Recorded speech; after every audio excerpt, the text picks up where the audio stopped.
जय हिंद साथियों, आप सभी का स्टडी विद उमराव चैनल पर हार्दिक स्वागत है, अभिनंदन है। आज की इस वीडियो में बेटा हम 10वें नंबर का हिंदी का प्रैक्टिस सेट लगाने वाले हैं। इसे आप मॉडल पेपर या टेस्ट पेपर कह सकते हैं। ये आपके उत्तर प्रदेश पुलिस और एसआई के लिए बहुत ही महत्वपूर्ण है। साथ ही साथ 2023 में आपको वर्दी भी दिलवा सकता है।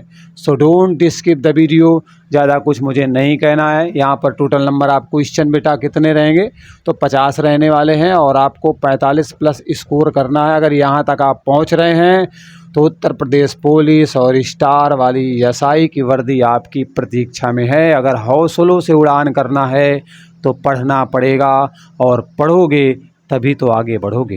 बेटा प्रश्न नंबर 1 दिया गया है, ध्यान से देखिएगा। संज्ञा का भेद नहीं होता है, 4 ऑप्शन में से कौन सा है? सबसे पहले बेटा आप संज्ञा को जानो। अगर हम बात करें किसी वस्तु की या फिर किसी व्यक्ति की या किसी भाव की, तो उसे हम क्या कहते हैं? उसे हम संज्ञा के नाम से जानते हैं। मतलब संसार में किसी वस्तु का कोई नाम है, व्यक्ति का कोई नाम है, वो आपके संज्ञा के अंतर्गत आती है। बेटा अगर हम संख्या के मुख्य भेद की बात करें तो संख्या के बेटा मुख्य भेद कितने हैं? तो 3 मुख्य भेद हैं। अगर हम संज्ञा के कुल भेद की बात करें तो संज्ञा में बेटा आपको कुल 5 भेद देखने को मिलेंगे। ओके, अब ऑप्शन पर हम चलते हैं। तो अगर बात करें हम संज्ञा की तो बेटा व्यक्तिवाचक एक संज्ञा होती है, तो यहाँ पर कह रहा है नहीं कौन सा होगा, इसलिए ऑप्शन नंबर ए यहाँ पर आपका कट हो जाएगा। जातिवाचक भी आपकी संज्ञा होती है, इसलिए ऑप्शन नंबर बी भी कटेगा। भाववाचक भी संज्ञा होती है, मतलब व्यक्तिवाचक में व्यक्ति के बारे में बताने का काम होता है। एक पूरी जातिवाचक में जाति का बोध होता है। भाव में भाव की प्रधानता होती है, जिस संज्ञा से भाव का बोध होता है। निजवाचक यहाँ पर नहीं होगा, ठीक है, इसलिए ऑप्शन नंबर सी यहाँ पर आपका करेक्ट है। निजवाचक बेटा आपके सर्वनाम के अंतर्गत आता है और सर्वनाम वह शब्द होते हैं जो संज्ञा के स्थान पर प्रयोग किए जाते हैं। संज्ञा के स्थान पर प्रयोग किए जाने वाले शब्द बेटा आपके सर्वनाम कहलाते हैं। ठीक है, चलिए अगले प्रश्न पर चलते हैं। प्रश्न दिया गया है, हरि मोहन अपनी बहन को पुस्तक देता है। इस वाक्य में रेखांकित शब्द में कौन सा कारक है? ये कह रहा है। यहाँ पर स्किप है, चिंता ना करो, मैं कह रहा हूँ हरि मोहन अपनी बहन को पुस्तक देता है। वाक्य में जो ये रेखांकित दिया गया है भागना, यहाँ पर कौन सा कारक है? बेटा कारक वो होते हैं जो कर्ता कर्म और क्रिया में संबंध जोड़ने का काम करते हैं, कुल मिला वाक्य को जोड़ने का काम करते हैं। तो ये कारक हो गए। हिंदी में बेटा आपके 8 कारक के भेद होते हैं या 8 प्रकार के कारक होते हैं, आप कह सकते हो। ठीक है, अब यहाँ पर कह रहा है कर्म कारक है, यहाँ पर संप्रदान है, अधिकरण है, यहाँ पर संबंध है। ये प्रश्न दिया गया है, ध्यान से देखना बेटा। यहाँ पर जो को दिया गया है ना, ये एक्चुअली में क्या है? ये एक कारक चिन्ह है। को बेटा यहाँ पर क्या है? एक कारक चिन्ह है और कारक चिन्ह ही कारक के बारे में बताता है। तो यहाँ पर जो को है ना, ये बेटा कर्म कारक का प्रतीक चिन्ह है, कारक चिन्ह है। सो यहाँ पर ऑप्शन नंबर ए क्या होगा? बिल्कुल राइट आंसर हो जाएगा। मतलब यहाँ पर बहन को पुस्तक देता है तो यहाँ पर जो को लगा हुआ है ये कारक चिन्ह है और यह प्रदर्शित करता है कि यहाँ पर बेटा आपका कर्म कारक है, क्योंकि कर्ता ने कर्म को करण से, संप्रदान को के लिए, अपादान से अलग होने के लिए, संबंध का की के, रारी रे, अधिकरण में पय पर, संबोधन हे हो रे अरे, 8 प्रकार के कारक होते हैं। डेडिकेटेड वीडियो बना हुआ है, आप प्ले लिस्ट में जाकर देख सकते हैं। संप्रदान में बेटा आपका प्रतीक चिन्ह को आता है, के लिए के अर्थ में आता है। अधिकरण में आपको में पय पर देखने को मिलता है। संबंध में संबंध जोड़ने का काम होता है, काकी के, नानी ने, इसके प्रतीक चिन्ह होते हैं या कह सकते हैं कारक चिन्ह होते हैं। ठीक है, चलिए तीसरे नंबर का प्रश्न देखते हैं बेटा। तीसरे नंबर का प्रश्न दिया गया है कि अभ्यास का विशेषण रूप क्या होगा? विशेषण वो शब्द होते हैं जो आपके संज्ञा की साथ ही साथ सर्वनाम की विशेषता बतलाने का काम करते हैं। संज्ञा और सर्वनाम की विशेषता बतलाने वाले शब्द विशेषण के नाम से जाने जाते हैं। आपका जो अभ्यास दिया गया है, इससे आपको क्या बनाना है बेटा? विशेषण बनाना है। तो अभ्यास से हम अभ्यासी बनाएंगे एक विशेषण। तो अभ्यासी यहाँ पर क्या है बेटा, एक विशेषण है। और अभ्यास क्या है, मतलब अभ्यास से हमने क्या बना लिया, एक विशेषण बना लिया। ठीक है, चलो अगला प्रश्न है, दाता शब्द का स्त्रीलिंग शब्द बताना है। अगर बेटा हम हिंदी में लिंग की बात करें तो दो प्रकार के होते हैं, एक आपका पुल्लिंग होता है, दूसरा स्त्रीलिंग होता है। जो पुरुष जाति का बोध कराता है वो पुल्लिंग होता है, जो स्त्री जाति का बोध कराता है वो स्त्रीलिंग होता है। ठीक है, चलो यहाँ तक समझ में आ गया मेरे बच्चों को। ओके, अब यहाँ पर स्त्रीलिंग, स्त्रीलिंग का मतलब हो गया जिस लिंग से स्त्री जाति का बोध होता है, जिस लिंग से स्त्री जाति का बोध होता है वो बेटा आपका स्त्रीलिंग होता है। ठीक है, चलो तो अब यहाँ पर आपको बताना है कि जो दाता दिया गया है ये एक्चुअली किस में है, ये आपके बेटा पुल्लिंग में दिया गया है। इसको स्त्रीलिंग में हमें क्या करना है, कन्वर्ट करना है। तो 4 नंबर में अगर हम बात करें तो दाता का बेटा दात्री होता है। क्या होता है बेटा, दाता का दात्री होता है। सो ऑप्शन नंबर सी में दिया गया है, इसलिए ऑप्शन नंबर सी 4 का बिल्कुल राइट आंसर हो जाएगा। तो यहाँ तक मेरे बच्चों को कोई दिक्कत नहीं होगी। और जो मेरे साथ जुड़े हुए हैं मैं आपको भरोसा दिलाता हूँ, अगर भरोसा नहीं है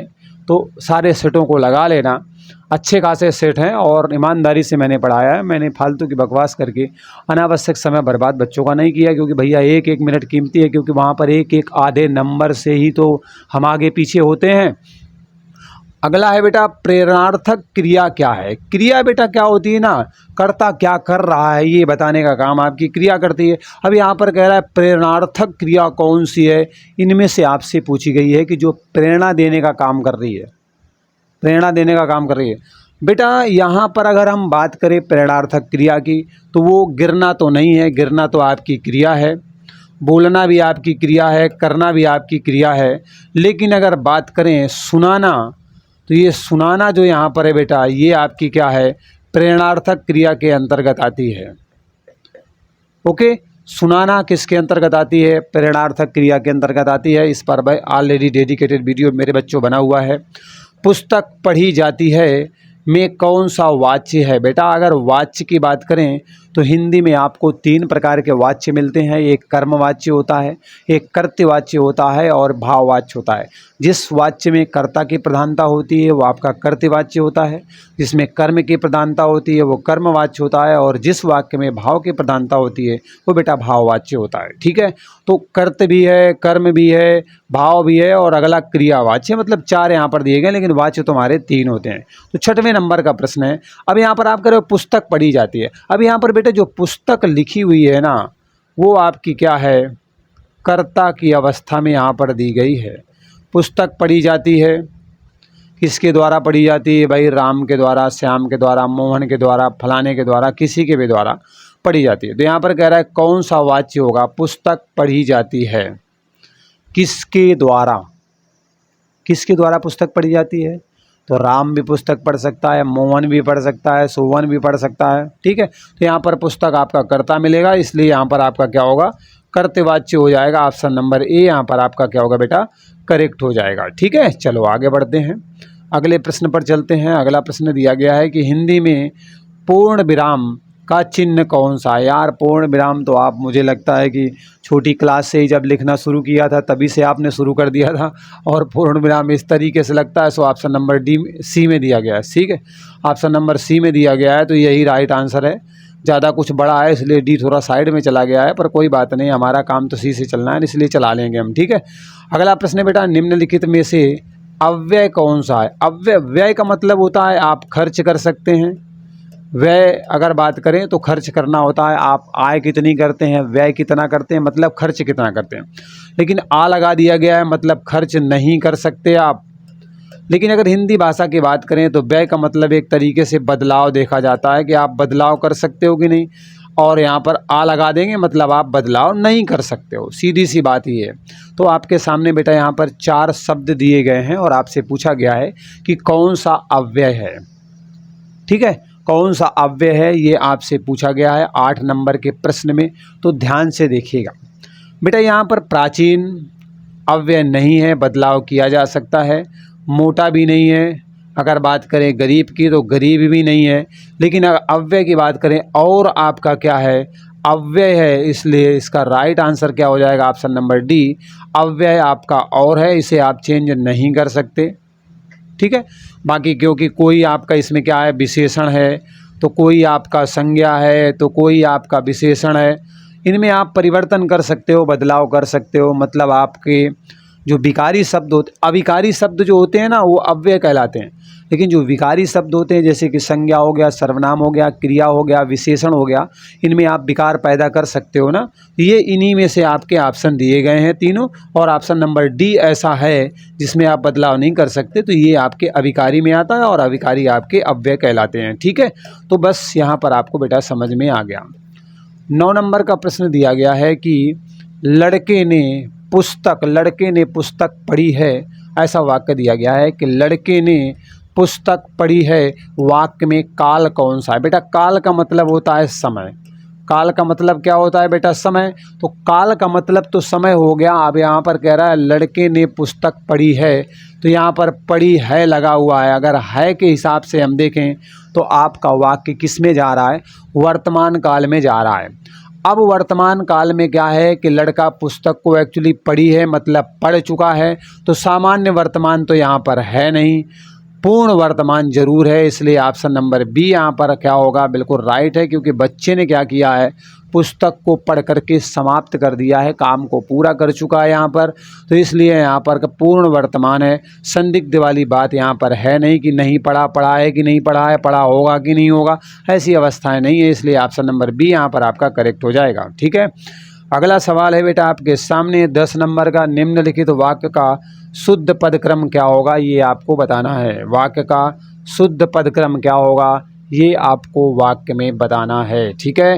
बेटा प्रश्न है निम्नलिखित वाक्य में शुद्ध पदक्रम कौन सा होगा, मतलब कौन सा सही लिखा हुआ है, वो ये आपसे कहना चाहता है। तो अब आपको ध्यान से देखना है और उसके बाद आंसर करना है, ठीक है। बेटा प्रश्न है एक पानी का गिलास लाओ। यार एक पानी का गिलास मतलब क्या बात हो गई, ये तो बिल्कुल सरासर गलत हो गया, बिल्कुल सही नहीं है, कोई भाव निकल करके नहीं आ रहा है। पानी का एक गिलास, हाँ गिलास तो एक हो सकता है और पानी का हो सकता है, इसलिए ऑप्शन नंबर बी यहाँ पर क्या होगा, बिल्कुल राइट आंसर हो जाएगा। ऑप्शन नंबर बी यहाँ पर आपका बिल्कुल सही है। शुद्ध पदक्रम में दिया गया है, कर्ता कर्म क्रिया के फॉर्मेट में बिल्कुल सही तरीके से दिया गया है, कहना चाहता है। मतलब ये वाक्य आपका शुद्ध है, ये भी कह सकता है। एक गिलास पानी का लाओ, ना ना ना इसमें बनेगा नहीं, पानी पहले होना चाहिए था, और इनमें से कोई नहीं, तो इससे मतलब नहीं है। अगला प्रश्न है कि तालव्य व्यंजन कौन से हैं। ऐसे व्यंजन जिनको बोलने में कहीं ना कहीं हमें तालु का प्रयोग करना पड़ता है, वो आपके तालव्य व्यंजन के अंतर्गत आते हैं। और बेटा जो तालव्य व्यंजन होते हैं वो आपके चा छा जा जा होते हैं, इसलिए ऑप्शन नंबर बी यहाँ पर आपका क्या होगा, बिल्कुल राइट आंसर हो जाएगा। अगर हम बात करें टा ठा डा ढा, यहाँ पर ये दा अलग दे दिया गया है, टा ठा डा ढा ये आपके जो है टा वर्ग के अंतर्गत आते हैं। टा वर्ग के अंतर्गत ता था दा धा आते हैं आपके, ठीक है। यहाँ पर वैसे तो टा होना चाहिए था और यहाँ पे ठा होना चाहिए। टा ठा डा डा ये आपके टा वर्ग के अंतर्गत आते हैं, टा वर्ग के अंतर्गत। ये बेटा आपके ता वर्ग के अंतर्गत आते हैं, और स्पर्श व्यंजन के अंतर्गत ये सब के सब आते हैं जो यहाँ पर दिए गए हैं। और ये आपका जो यहाँ पर जो दिया गया है ना, माँ और जो है फा और ये भा, ये सब आपके किस में आते हैं बेटा, ये आपके पा वर्ग के अंतर्गत आते हैं। लेकिन यहाँ पर चाचा जाजा जो दिया गया है ये तालव्य व्यंजन के अंतर्गत आते हैं। सो ऑप्शन नंबर बी यहाँ पर आपका राइट आंसर हो जाएगा, ठीक है। चलिए अगले सवाल पर चलते हैं। अगला प्रश्न दिया गया है कि निम्नलिखित किस शब्द में री स्वर नहीं है। आप सभी जानते हैं कि मूल स्वर आपके 4 होते हैं। मूल स्वर बेटा कितने होते हैं, आपके 4 होते हैं। और इसमें आपका आ भी आता है, ई भी आता है, ऊ भी आता है और री आता है। ये 4 आपके मूल स्वर हैं। अगर हम हिंदी में बेटा कुल स्वरों की बात करें तो हिंदी में आपको जो स्वर हैं ना वो 11 देखने को मिलेंगे, ठीक है, यही करना। तो निम्नलिखित में से किस शब्द में री स्वर का प्रयोग नहीं किया गया। ध्यान से देखिएगा, 12 नंबर का प्रश्न है। कृपा में आप देख रहे हो री। अच्छा मैं एक बात और बता दूं, री की जो मात्रा होती है ना वो इस तरीके से लगी होती है, इस तरीके से। यहाँ पर सी जैसा दिख रहा है तो इसमें तो लगी हुई है, इसलिए ये तो है। कृष्ण में लगी हुई है, ये भी है। दृष्टि में लगी हुई है, ये भी है। कृष्ण में लगी है, ये भी है। तो ये ऑप्शन तो नहीं हो सकते, क्योंकि आपसे कह रहा है कि कौन नहीं है। तो ऑप्शन नंबर डी यहाँ पर आपका क्या होगा, बिल्कुल राइट आंसर हो जाएगा। इसमें स्वर का प्रयोग नहीं किया गया है। ठीक है, चलो अगले प्रश्न पर चलते हैं बेटा। ये रहा बेटा आपका 13वें नंबर का शानदार प्रश्न दिया गया है कि राम घर गया, उसने माँ को देखा, संयुक्त वाक्य इससे आपको बनाना है। तो अगर इससे हम संयुक्त वाक्य बनाएंगे तो कुछ इस तरीके से बनेगा, राम घर गया और उसने माँ को देखा। सो ऑप्शन नंबर बी यहाँ पर क्या होगा, आपका करेक्ट हो जाएगा। ऑप्शन नंबर बी यहाँ पर आपका बिल्कुल सही हो जाएगा। ठीक है, बाकी अगर आपको किसी प्रकार का डाउट है तो आप हमें कमेंट करके बता सकते हैं, उस पर सुधार किया जाएगा, क्योंकि पूर्ण व्यक्ति अपने आप में कोई नहीं होता है। ठीक है, त्रुटियाँ सब व्यक्ति में होती हैं। अगर लगे कहीं त्रुटि है तो आप हमें बिल्कुल जो है सूचित करें, जानकारी दें। ठीक है बेटा, निम्नलिखित प्रश्नों में से अनेकार्थी शब्द दिए गए हैं, एक अर्थ के साथ ही लिखा है, दूसरा अर्थ बताना है। मतलब कह रहा है कि एक तो इसमें से दिया गया है, दूसरा आपको और बताना है कौन सा है। मतलब आपके प्रश्न है, अनेकार्थी शब्द दिया गया है, एक अर्थ साथ में लिख दिया है, दूसरा आपसे पूछा है। अगर बात करें प्रमत्त की, तो प्रमत्त का मतलब होता है बेटा स्वेच्छाचारी। एक स्वेच्छाचारी तो लिख के उसने दे दिया है, अब कह रहा है दूसरा अर्थ कौन सा होगा प्रमत्त का, तो वो बेटा उन्मत्त होगा। प्रमत्त का जो है उन्मत्त भी कहते हैं, प्रमत्त भी कहते हैं, और इसका मतलब स्वेच्छाचारी भी होता है। सो ऑप्शन नंबर ए यहाँ पर आपका करेक्ट हो जाएगा, सही हो जाएगा। कनक, कनक मीन्स बेटा धतूरा होता है। तो कनक का मतलब तो आप धतूरा भी जानते हो, कनक का मतलब धतूरा होता है, लेकिन दूसरा कनक का अर्थ बेटा सोना होता है। तभी आपने सुना भी है अलंकार में, कनक कनकते सौगुनी मादकता अधिकाय, या खाए बौराए जग वा पाए बौराए। मतलब इसको खा लेगा आदमी तो भी बौरा जाता है, पगला जाता है, और सोना ज़्यादा पा गया तो भी पगला जाता है। तो कनक मीन्स धतूरा भी होता है, कनक मीन्स सोना भी होता है। सो ऑप्शन नंबर डी यहाँ पर आपका बिल्कुल सही आंसर हो जाएगा। ठीक है, अगला बेटा प्रश्न दिया गया है कि देवता शब्द का पर्यायवाची शब्द नहीं है। पर्यायवाची शब्द वे शब्द होते हैं जो समान अर्थ देते हैं। तो यहाँ पर कह रहा है बेटा देवता शब्द का पर्यायवाची कह रहा है नहीं है। मतलब तीन वाले तो बेटा हैं, लेकिन एक नहीं है, जो नहीं है वही सही है प्रश्न के अनुसार। तो देवता, देवता एक शब्द दिया गया है, तो इसका पर्यायवाची क्या होता है। देवता एक शब्द है, इसका पर्यायवाची देव होता है, सुर भी होता है, देव भी होता है, दोनों सही है। अब बेटा क्या है ना, अमर भी होता है, देवता लोगों को अमर माना जाता है। तो अब सुधाकर यहाँ पर आपका बिल्कुल अलग हो जाएगा। अब आप प्यारे बच्चे बताओगे कि सुधाकर एक्चुअली किसका पर्यायवाची होता है। क्या चंद्रमा का होता है, समुद्र का होता है, या फिर किसका होता है। कुछ मैंने संकेत देने की कोशिश की है। उत्थान शब्द का विलोम शब्द बताना है। विलोम शब्द का मतलब होता है उल्टा अर्थ देने वाला शब्द। मतलब विलोम का मतलब होता है उल्टा अर्थ देने वाला शब्द, आपके विलोम शब्द होते हैं। यहाँ पर उत्थान का विपरीत क्या हो जाएगा, 17 नंबर का प्रश्न है, थोड़ा ध्यान से समझिएगा, पतन हो जाएगा। उत्थान का मतलब होता है उन्नति करना, पतन का मतलब होता है अवनति करना। सो ऑप्शन नंबर ए यहाँ पर क्या होगा बेटा, बिल्कुल राइट आंसर 17 नंबर के प्रश्न का हो जाएगा। ठीक है, यहाँ तक तो कोई डाउट मेरे बच्चों को नहीं होगा। अगर फिर भी कोई डाउट है तो कमेंट बॉक्स खाली है मेरे दोस्त, फटाफट उंगलियों को दौड़ाइए और अपनी समस्या को लिखिए, समाधान करने का प्रयास किया जाएगा। प्रत्येक शब्द में उपसर्ग लगा हुआ है। बेटा अगर कोई शब्द दिया गया है और शब्द के पहले अगर हम कुछ भी यहाँ पर जोड़ रहे हैं शब्द के पहले, तो वो मेरे बच्चों उपसर्ग होता है। और अगर शब्द के बाद में आप कुछ भी जोड़ते हो तो वो आपका क्या होता है, वो प्रत्यय होता है। तो प्रत्यय को शब्दांत के नाम से भी जाना जाता है। तो अब यहाँ पर आप देख सकते हो, इसे जब हम तोड़ेंगे तो ये टूटेगा, प्रति धन एक में टूटेगा। अब यहाँ पर देख रहे हो एक आपका मूल शब्द है, इससे पहले प्रति लगाया गया है, प्रति आपका क्या है, प्रत्यय है। सो ऑप्शन नंबर बी में आपको मिल जाएगा। तो ऑप्शन नंबर बी यहाँ पर क्या होगा, बिल्कुल राइट आंसर हो जाएगा। तो 18 का ऑप्शन नंबर बी बेटा बिल्कुल आपका करेक्ट है। वैज्ञानिक शब्द में प्रत्यय लगा हुआ है। अब मैंने अभी आपको यहाँ पर स्पष्ट किया है कि प्रत्यय हमेशा शब्द के बाद में लगाया जाता है। ठीक है, तो बाद में लगाया जाएगा। ओके, तो वैज्ञानिक यहाँ पर दिया गया है, ध्यान से देखिएगा बेटा, वैज्ञानिक दिया गया है तो अब यहाँ पर कह रहा है कौन सा एक्चुअली में प्रत्यय लगाया गया है, ये भैया आपको बताना है। ध्यान से देखो 19 नंबर के प्रश्न में। तो वैज्ञानिक बेटा कैसे बनेगा, तो विज्ञान में आप क्या करेंगे, इक प्रत्यय जोड़ देंगे तो वैज्ञानिक बन जाएगा। और यहाँ पर आप देख रहे हो इक जोड़ा गया है, सो ऑप्शन नंबर बी में आपका दिया गया है, इसलिए ऑप्शन नंबर बी क्या होगा, बिल्कुल राइट होगा। आपके जो वैज्ञानिक है इसमें इक प्रत्यय को ऐड किया गया है, जोड़ा गया है। ठीक है, चलो अगला सवाल है कि निम्नलिखित में से तद्भव शब्द का चुनाव करो। बेटा एक बात समझ लो कि तद्भव शब्द संस्कृत शब्दों का विकृत रूप होते हैं। संस्कृत शब्द जो होते हैं उनका जो बेटा विकृत रूप होता है, अर्थात जिसे आपने बदल करके अपने अनुसार प्रयोग करना शुरू कर दिया है, वो बेटा आपका तद्भव शब्द होता है। और जो संस्कृत के शब्द होते हैं ना, उन्हें हम तत्सम शब्द के नाम से जानते हैं। ठीक, ओके। अब यहाँ पर बात आती है तद्भव छांटना है।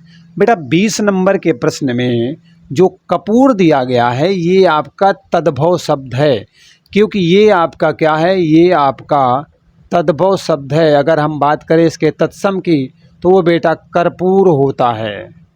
कर्पूर क्या होता है, तत्सम होता है, तत्सम होता है कर्पूर। और कपूर जो है ना तद्भव शब्द होता है। सो ऑप्शन नंबर ए यहाँ पर आपका करेक्ट हो जाएगा। बाकी जो दिए गए हैं वो सारे के सारे आपके तत्सम शब्द दिए गए हैं। ठीक है, कपूर यहाँ पर क्या है बेटा, तद्भव शब्द है। ओके, चलिए अगला सवाल है, सब कुछ जानने वाला वाक्यांश के लिए एक शब्द बताना है। सब कुछ जानने वाला कौन होता है, बहुज्ञ होता है, सर्वज्ञ होता है, तो वो आपका सर्वज्ञ होता है। सो ऑप्शन नंबर बी में ही मिल गया आपका। जो सब कुछ जानता है वो सर्वज्ञ होता है। सो ऑप्शन नंबर बी बिल्कुल राइट आंसर यहाँ पर हो जाएगा। अगला सवाल है बेटा, बहुत दिनों के बाद दिखना। बहुत दिनों के बाद दिखना, प्रश्न क्या है, बहुत दिनों के बाद। ओके, अच्छा थोड़ा और छोटा कर लें, बहुत दिनों के बाद दिखना। ठीक है, चलो प्रश्न है बेटा, बहुत दिनों के बाद दिखना अर्थ के हिसाब से मुहावरा कौन सा है। मुहावरा बेटा आपका वाक्यांश होता है। मुहावरा एक वाक्यांश होता है, अपने आप में पूर्ण वाक्य नहीं होता, वाक्य का एक हिस्सा होता है, वाक्य में मिलकर पूरा अर्थ दे पाता है, अकेले दम पूरा अर्थ नहीं देता। लेकिन लोकोक्ति अपने आप में एक पूर्ण वाक्य मानी जाती है।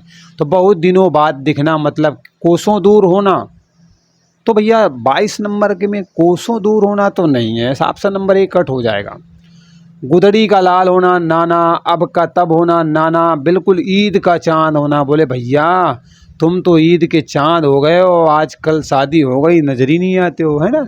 ईद का चांद ऑप्शन नंबर सी यहाँ पर क्या होगा, बिल्कुल राइट आंसर होगा। ओके, चलो अगला प्रश्न है कि धोबी का कुत्ता घर का ना घाट का। बात तो सही है, धोबी का कुत्ता घर का ना घाट का। इस लोकोक्ति का अर्थ बताना है। लोकोक्ति बेटा जो संसार में प्रचलित उक्तियाँ होती हैं उसे हम लोकोक्ति के नाम से जानते हैं।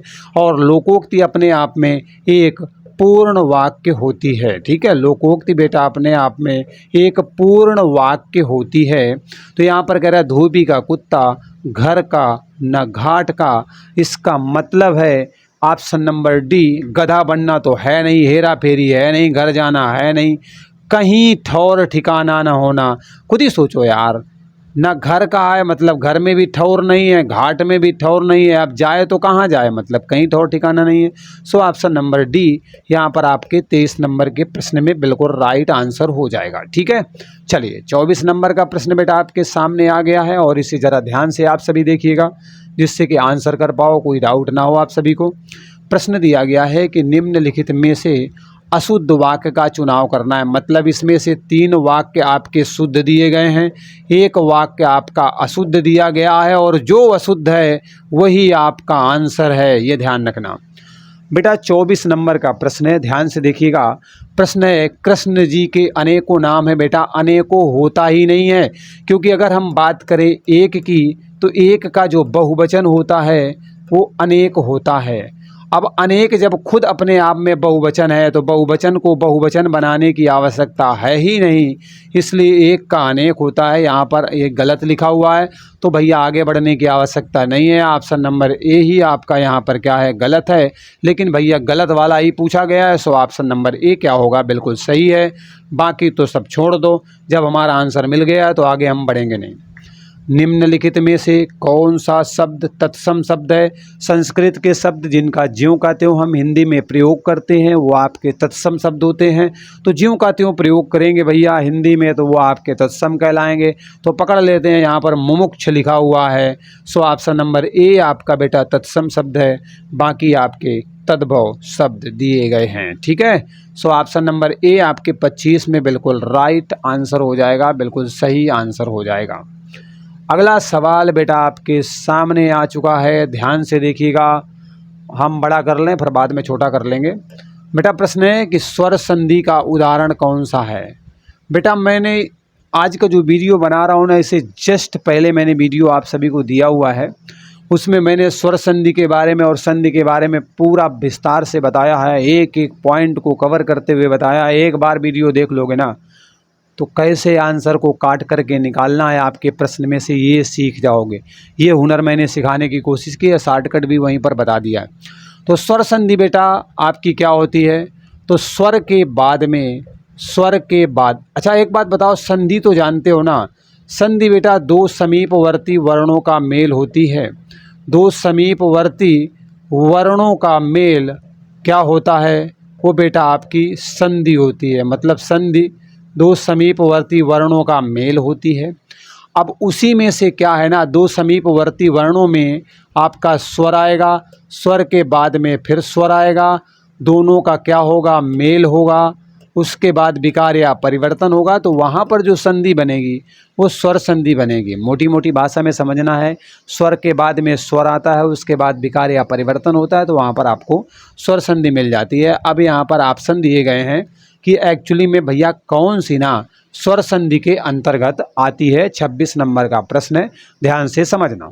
यहाँ पर बेटा जो अन्वय दिया गया है ना, सच में यही आपका स्वर संधि के अंतर्गत आता है, क्योंकि इसको अगर आप मिलाओगे तो ये कुछ इस तरीके से बनेगा, अनुधन आय। क्या बनेगा? अनुधन आय बनेगा। क्योंकि यहाँ पर जो आपका ऊ है ना, इस आ के साथ जब मिक्स करेगा तो ये ऊ मानेगा नहीं, वा में बदल जाएगा। सो क्या होगा आपका, क्या बनेगा, अन्वय बन जाएगा। अनुधन आय को मिला करके ऑप्शन नंबर ए यहाँ पर आपका बिल्कुल करेक्ट है। ये बेटा स्वर संधि का उदाहरण है। अगर हम किंचित की बात करें तो किम धन चित होता है, यहाँ पर आपको व्यंजन संधि देखने को मिलेगी। सो ऑप्शन नंबर बी तो हो नहीं सकता है। आगे दिया गया है तद्रूप का तत्धन रूप होता है, यहाँ पर भी आपको व्यंजन संधि देखने को मिलेगी। और निह धन रस का नीरस होता है, यहाँ पर आपको बेटा विसर्ग संधि देखने को मिलेगी। सो इसलिए ऑप्शन ये सारे के सारे कट रहेंगे, ये वाला बिल्कुल राइट रहेगा। चलिए नेक्स्ट क्वेश्चन पर चलते हैं। अगला सवाल आपके सामने दिया गया है, 27 नंबर का प्रश्न है, ध्यान से बेटा देखिएगा। प्रश्न है कि निम्नलिखित, क्या लिखा है, निम्नलिखित संधि विच्छेद की संधि के लिए सही विकल्प का चुनाव करना है। कहने का मतलब है कि सुधन उक्ति को मिलाया गया है, तो सु यहाँ पर लिखा हुआ है और धन आपका क्या लिखा हुआ है, उक्ति लिखा हुआ है। तो सु में आप देख रहे हो कि आधा सा है, इसके बाद छोटा ऊ की मात्रा लगी है, आगे क्या है, फिर ऊ दिया गया है, तो छोटा ऊ मिल करके बड़ा ऊ बनाएंगे। और बड़ा ऊ की मात्रा इस तरीके से होती है मेरे बच्चों। अरे बड़ा ऊ की मात्रा जानते हो कि नहीं? तो सुधन उक्ति का क्या बन जाएगा, ये बेटा आपका सूक्ति बन जाएगा। बड़ा ऊ की मात्रा लगेगी सूक्ति, और सूक्ति जहाँ होगा वही आंसर होगा। सो ऑप्शन नंबर सी 27 का क्या होगा, बिल्कुल राइट आंसर होगा। 27 का सी बिल्कुल करेक्ट आंसर है। ठीक है, चलिए जितना विस्तार मैं कर सकता हूँ उतना मैं करने की कोशिश करूँगा, क्योंकि मैं चाहता हूँ कि मेरे साथ जुड़ने वाले जो शेर शेरनी हैं उनका निशाना वर्दी में हो, और विशेष करके स्टार वाली में हो, तो सोने में सुहागा हो जाएगा। निम्नलिखित प्रश्नों में से 4 वैकल्पिक वर्तनी दी गई हैं, 4 विकल्प दिए गए हैं, सही वाली का चुनाव करना है। कुल मिलाकर सही वाली का चुनाव करना है। 1 सही होगा, 3 गलत होंगे, सही वाला ही हमारा आंसर होगा। ठीक है, चलो अब मैं इसको क्या करता हूँ, थोड़ा सा बड़ा कर देता हूँ जिससे बच्चे मेरे अच्छे से देख पाएँ। शुद्ध वर्तनी का चुनाव करना है, ठीक। अच्छा आप बताओ, इसमें पृथ्वी की बात कर रहा है यार। जिस पृथ्वी में रहते हो उसके बारे में तो जानते हो ना कि सचमुच में ऐसी लिखी जाती है पृथ्वी। सो ऑप्शन नंबर बी आपका करेक्ट है। बाकी सारे के सारे ऑप्शन धुआं धुआं है क्योंकि एकदम गलत दिए गए हैं। 29 नंबर का प्रश्न बेटा दिया गया है, अष्ट नहीं होता है, गलत है। अष्ट नहीं होता है, ये भी नहीं होता है। अष्ट ये वाला सही है। सो ऑप्शन नंबर डी आपका बिल्कुल सही है 29 नंबर के प्रश्न में। चलो यहाँ तक बच्चों को बिल्कुल समझ में आ गया। अब बढ़ते हैं 30 नंबर के प्रश्न की ओर। और 30 नंबर का प्रश्न कहता है, इनमें से कौन सा सही है भैया। तो इनमें से सच में ना त्रिदोष ये वाला तो सही नहीं है, ये वाला भी सही नहीं है, ये भी है नहीं त्रिदोष। ऑप्शन नंबर डी बेटा यहाँ पर भी आपका बिल्कुल राइट आंसर है। त्रिदोष यहाँ पर सही है। कौतूहल तो होता नहीं है, कौतूहल। 31 का ऑप्शन नंबर बी बिल्कुल राइट आंसर है। कौतूहल ऐसे लिखा जाता है। 31 का ऑप्शन नंबर बी बिल्कुल राइट आंसर है। चलिए अगले प्रश्न पर चलते हैं। यहाँ पर आपकी वर्तनी कई सारी दे दी गई हैं। उसने बच्चों को कायदे से परखने का प्रयास किया है, इसलिए 3-3 वर्तनियाँ चिपका दिया है यहाँ पर चलो कोई बात नहीं, दे दिया सो दे दिया। प्रश्न है रासायनिक। रासायनिक कौन सा सही होगा। 32 नंबर का प्रश्न है। ध्यान से देखो, रासायनिक होता है, बड़ा रा होता है। सो ऑप्शन नंबर बी यहाँ पर क्या होगा, बिल्कुल राइट आंसर हो जाएगा। निम्नलिखित में से कौन तत्पुरुष समास का उदाहरण नहीं है।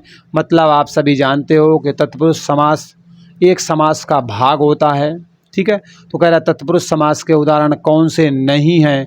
मतलब 3 तो हैं, एक नहीं है, और जो नहीं है ना वही वास्तव में आपका आंसर सही है।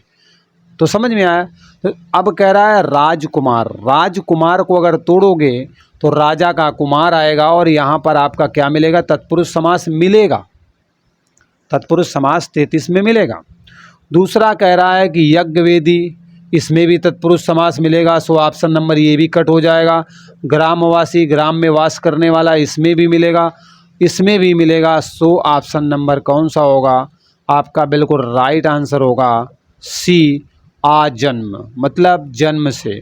अब यहाँ पर आ क्या दिया गया है, एक आपका अव्यय दिया गया है और इस अव्यय की एक्चुअली में प्रधानता भी है। मतलब जिस समास में, अच्छा मैंने समास की परिभाषा नहीं बताई क्या बेटा।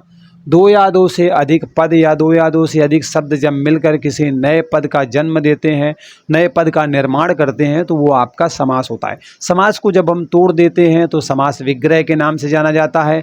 2 समीपवर्ती वर्णों का मेल संधि होती है, संधि को तोड़ना संधि विच्छेद कहलाता है। अब समास तो समझ गए भाई क्या होता है।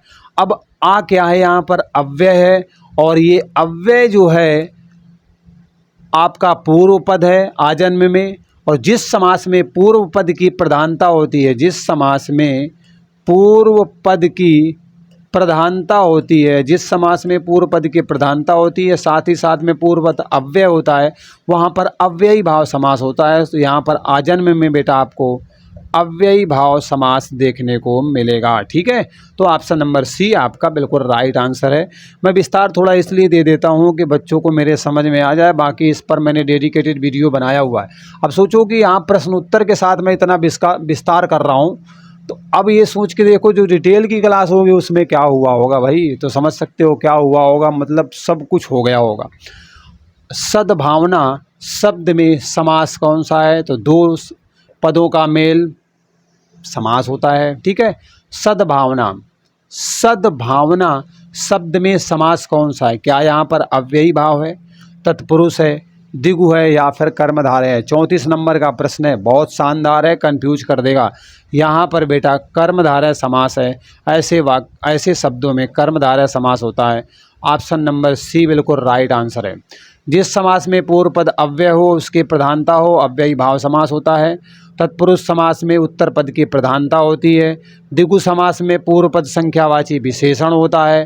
कर्मधारय समास में बेटा है जो या के समान या रूपी, इन शब्दों में जब विभेद करेंगे जो भी हमारा दिया गया होगा, समझ रहे हो, जो भी शब्द दिया गया होगा तो आसानी से हम पहचान कर लेंगे।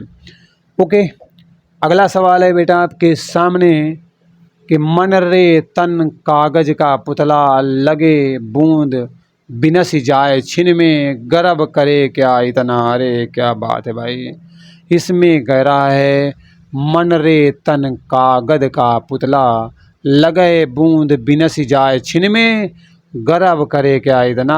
अरे बस बूंद का पानी का बुलबुला है, कब फट के ख़त्म हो जाए कुछ नहीं पता है। उपर्युक्त पंक्तियों में कौन सा रस है, ठीक है, ये आपसे पूछा गया है। तो 35 नंबर का ऑप्शन नंबर ए भी है, बी भी है, डी भी है और सी भी है।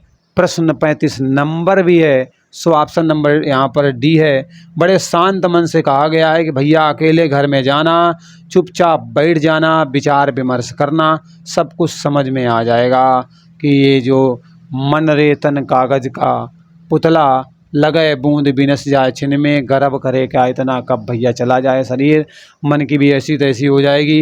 तो समझ सकते हो यहाँ पर शांत रस है। बैठ कर के सोचना कि हम कर क्या रहे हैं इस जीवन में, तो खुद ही आंसर आपको मिल जाएगा कि हाँ तुम कर क्या रहे हो जीवन में। बात तो बिल्कुल सही है, क्योंकि पढ़ तो रहे नहीं हो, है ना। चलो कोई बात नहीं, बुरा मत मानना। दोहा के प्रथम चरण में कितनी मात्राएं होती हैं। अब बेटा यहाँ पर दोहा एक आपका छंद होता है और कह रहा है प्रथम चरण में कितनी मात्राएं होती हैं, तो इसका राइट आंसर है बेटा 13 मात्राएं होती हैं, क्योंकि आपके दोहा में ना 13 और 11 मात्राओं का खेल चलता है। और अगर कुल बात करें तो 24 मात्राएं होती हैं चरण के हिसाब से।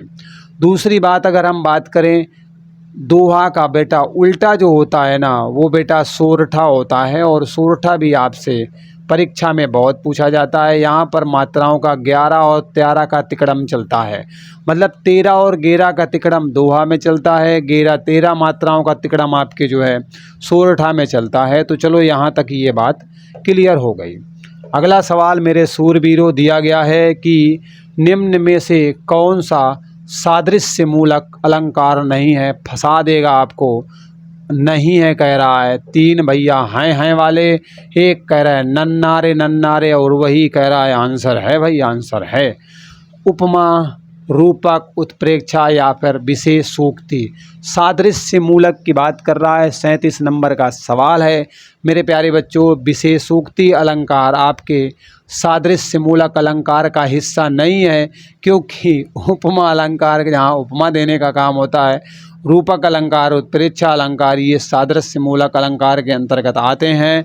सो ध्यान रखिएगा, मैंने पहले ही बोला था, don't skip the video, otherwise अंग्रेजी नहीं भाई, मतलब मैंने कहा था कि वीडियो को छोड़ के मत जाना, नहीं तो बहुत सारी अधूरी जानकारी लेके भाग जाओगे, और पेपर में ना जब भाग के घर आओगे तब पता चलेगा।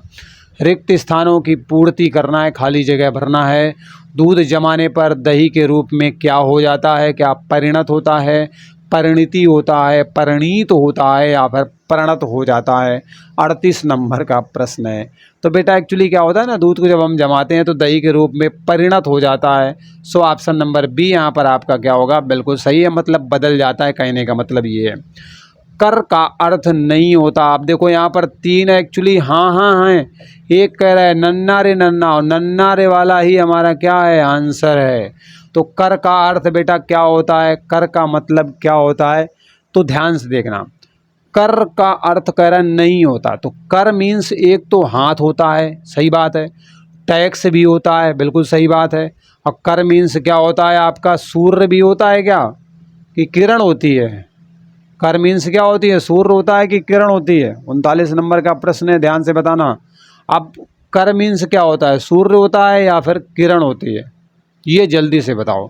अब ये प्रश्न मैं आपके हवाले, ये प्रश्न है तुम्हारे हवाले मेरे साथियों, ठीक है। इसमें आपको बताना है ए वाला सही होगा कि सी वाला सही होगा। थोड़ा सा विचार विमर्श करोगे, आंसर करोगे, नहीं आएगा तो बताना भैया, मैं कमेंट में बता दूंगा, ठीक है। चिंता ना करना, कुछ तुम्हें भी तो करवाऊँ, नहीं तो तुम तो यहाँ मस्ती काट के चले जाओगे, पढ़ते नहीं हो, अच्छे बच्चे नहीं हो, ठीक है। अंधों के पढ़ने की लिपि को क्या कहा जाता है, बेटा उसे हम ब्रेल लिपि के नाम से जानते हैं। अंधे लोगों के पढ़ने के लिए होती है, इस तरीके से होता है, और इसमें गड्ढे गड्ढे खुदे रहते हैं, 1 2 3 1 2 3, उसी को बेचारे ढूंढ ढूंढ के ऐसे तथोल के ना पढ़ते हैं, ऐसे ऐसे करके उंगली फिरा फिरा के, तो वो ब्रेल लिपि होती है। लुइस ब्रेल के द्वारा बनाई गई थी, जिससे कि इस तरीके के लोग भी पढ़ लिख पाएँ। ठीक, चलो भाई यहाँ तक हो गया। अगला सवाल गद्यांश है भाई आपका, और गद्यांश को आप क्या करोगे, आप लोग पढ़ोगे और उसके बाद आंसर करोगे। गद्यांश और पद्यांश दो चीज़ें होती हैं। गद्यांश में आपकी कहानी जैसा लिखा होता है और पद्यांश में आपका कविता जैसा लिखा होता है। तो ये अंतर आप पहले समझ लो, ठीक है। कन्फ्यूज मत करना कि अरे सर जी ये क्या होता है, हम तो वही जानते ही नहीं है, पता नहीं क्या है, तो इसलिए मैंने यहाँ पर बता दिया। तो अब चलिए सीधे गद्यांश को ही खोलते हैं, बाकी सब स्किप कर देते हैं। अगर मैं छोटा करूँगा ना तो बहुत छोटा हो जाएगा यार, क्योंकि बहुत कुछ दिया गया है। तो थोड़ा सा मैं बड़ा रखता हूँ, बाद में मैं नीचे करके आगे का भी पढ़ दूँगा, ठीक है। तो लो इतने कर लेते हैं भाई। दिया गया है कि भारत ने स्वाधीनता प्राप्त करने के बाद अनेक क्षेत्रों में महत्वपूर्ण उपलब्धियां प्राप्त की है। बात तो सही है। जब हम स्वतंत्र हुए तो उस समय हमारी स्थिति अच्छी न थी। हाँ, बिल्कुल नहीं अच्छी थी। सरकारी प्रयासों से काफ़ी सुधार किया गया है, परंतु अभी भी एक क्षेत्र ऐसा है जिसमें हम अभी तक कुछ विशेष नहीं कर पाए। कौन सा क्षेत्र बेटा? वह क्षेत्र है खेलों का। बात तो सही है यार, दुनिया में देख रहे हो, लेकिन अब हम काफ़ी अच्छा परफॉर्म कर रहे हैं। मैं ये नहीं कह सकता कि हम कुछ कर नहीं पाए, हम काफ़ी कुछ कर रहे हैं। ये काफ़ी पहले लिखा गया था गद्यांश, ठीक है, जब ऐसा कुछ ज़्यादा होता नहीं था। अब बहुत अच्छा हो रहा है। इससे बड़ी विडंबना और क्या हो सकती है कि वर्षों से हम ओलंपिक में कोई भी स्वर्ण पदक नहीं जीत पाए। दुनिया के छोटे छोटे अविकसित निर्धन राष्ट्रों के प्रतिभागी भी खेल कूद के क्षेत्र में हमसे आगे रहते हैं। बात तो सही है। कभी हॉकी का विशेष चैंपियन रहने वाला भारत आज इस खेल में अपनी प्रतिष्ठा को खो चुका है। खेलों के गिरते हुए स्तर के लिए कौन जिम्मेदार है? एक ओर सरकार की उदासीन दोषपूर्ण सरकारी नीतियां आती हैं, तो दूसरी ओर विभिन्न खेल संघों की गुटबाजी, खिलाड़ियों के लिए सुविधाओं एवं प्रशिक्षण का सर्वदा अभाव, या कुछ और प्रतियोगिताओं में भाग लेकर खाली हाथ लौटने पर सभी एक दूसरे को दोषी बताने का काम करते हैं। कारण चाहे जो भी हो, इतना तय है कि खेल कूद को राष्ट्रीय सम्मान का पर्याय नहीं मानते हैं।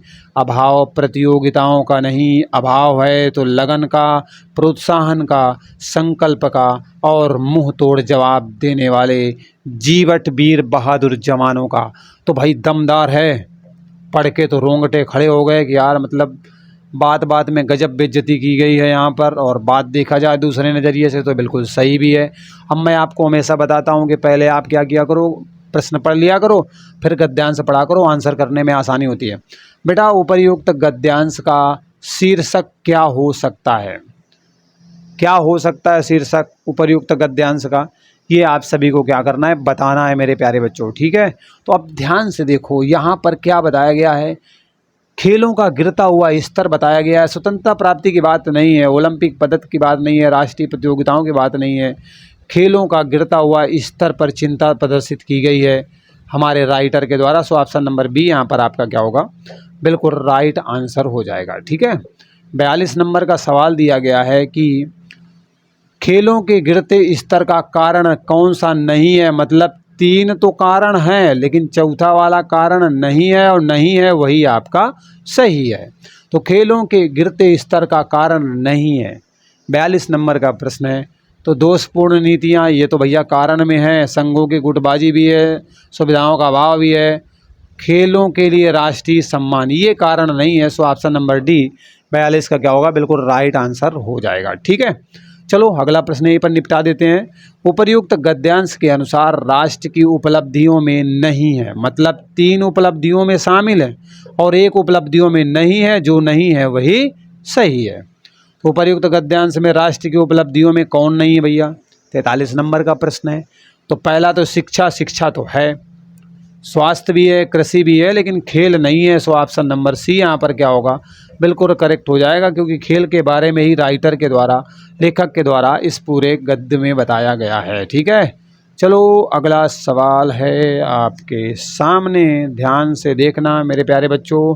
प्रश्न है, खेलों पर नकारात्मक प्रभाव पड़ता है। किसका नकारात्मक प्रभाव पड़ता है? खिलाड़ियों की को सुविधा देने से कहीं नकारात्मक प्रभाव पड़ेगा। मतलब क्या बात कर रहे हो, अभ्यास करने से नकारात्मक प्रभाव पड़ेगा, मतलब पागल समझ रखा है यार हमको बिल्कुल। आपसी गुटबंदी होने से, ये क्या सही है आपका? 44 नंबर का सी बिल्कुल सही है। गुटबंदी से बहुत नकारात्मक प्रभाव पड़ता है, तो बेटा बिल्कुल सही है ऑप्शन नंबर सी यहाँ पर आपका क्या है, बिल्कुल राइट आंसर है। खिलाड़ियों को सम्मान दोगे तो उत्साह बढ़ेगा, इसमें कौन सा नकारात्मक बात है। सो आपके ए बी डी गलत है, सी वाला बिल्कुल सही है।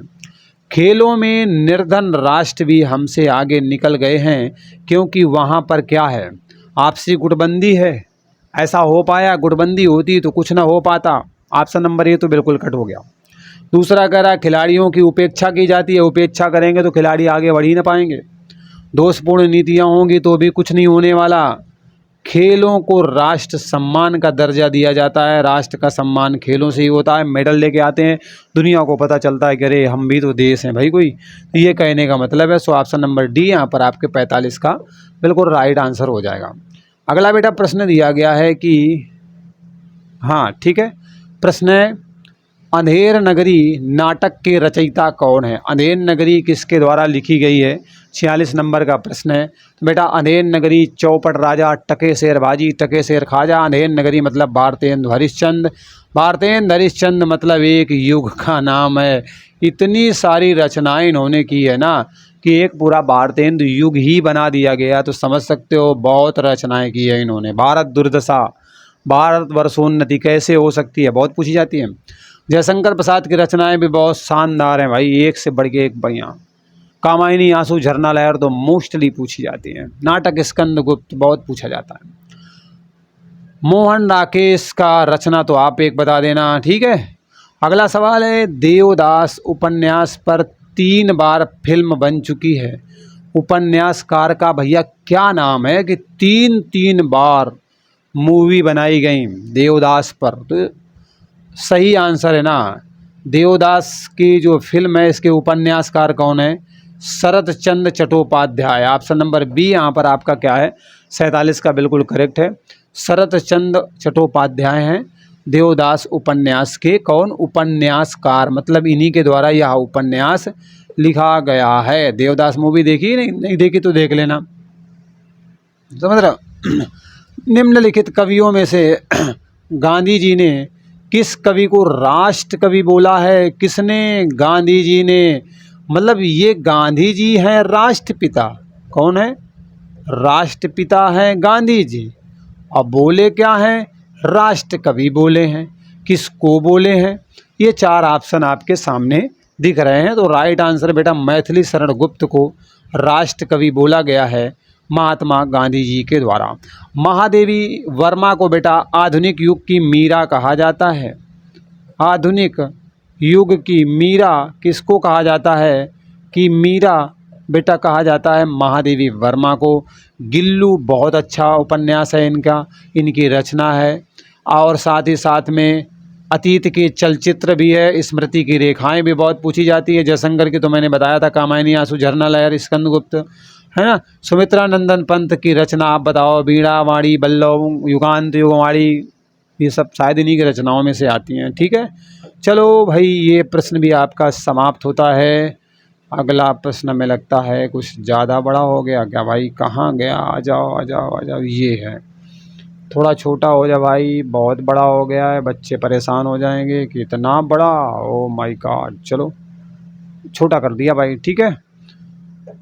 प्रश्न है निम्नलिखित में से कौन सी रचना तुलसीदास जी की नहीं है? मतलब 3 तो हैं और चौथी नहीं है। जो नहीं है वही सही है। चलो देखो 49 नंबर का प्रश्न है। दोहावली तुलसीदास की रचना है, गीतावली भी है, रामचरितमानस भी है, यामा नहीं है। यामा रचना बेटा महादेवी वर्मा की है। किसकी है? महादेवी वर्मा जी की रचना है यामा। जायसी, जिन्हें पूरे नाम की बात करें ना तो मलिक मोहम्मद जायसी बोला जाता है। ओके, किस धारा के कवि हैं? जायसी शॉर्टकट में आता है, पूरा नाम मलिक मोहम्मद जायसी है। किस धारा के कवि हैं? तो बेटा ये प्रेम रस में हैं और भक्ति धारा के भी हैं, मतलब प्रेम मार्गी भक्ति धारा के कवि कौन है? मलिक मोहम्मद जायसी। तो इस तरीके से बेटा आपके 50 प्रश्न यहाँ पर समाप्त होते हैं। अब मैं आपसे आग्रह करूँगा कि उत्साहवर्धन के लिए लाइक ज़रूर कीजिएगा। यार कमेंट नहीं करते हो, मतलब क्या बताऊँ मैं, जो है इतनी कंजूसी। कमेंट ज़रूर कीजिएगा और पहली बार चैनल पर विजिट किए हो तो सब्सक्राइब ज़रूर करना। मेहनत लगती है लेकिन आप लोग सब्सक्राइब करते हो और उत्साहवर्धन के लिए कमेंट करते हो, लाइक करते हो, तो यहाँ जान आ जाती है। और यहाँ जान आ गई तो उड़ान अपने आप बढ़ जाती है, हौसला अपने आप बढ़ जाता है। और हौसला बढ़ गया तो तुम्हें पता है पेपर की तो तुम्हारे में ऐसी तैसी करवा दूंगा, चिंता न करना। खुद ही देख रहे होगे कैसा क्या हो रहा है, ठीक है। मुझे कहने की ज़रूरत नहीं है, ये खुद ही सब कुछ बोल रहा है। चलिए मिलते हैं अगले वीडियो में नए अपडेट के साथ। बाय बाय, टेक केयर, जय हिंद।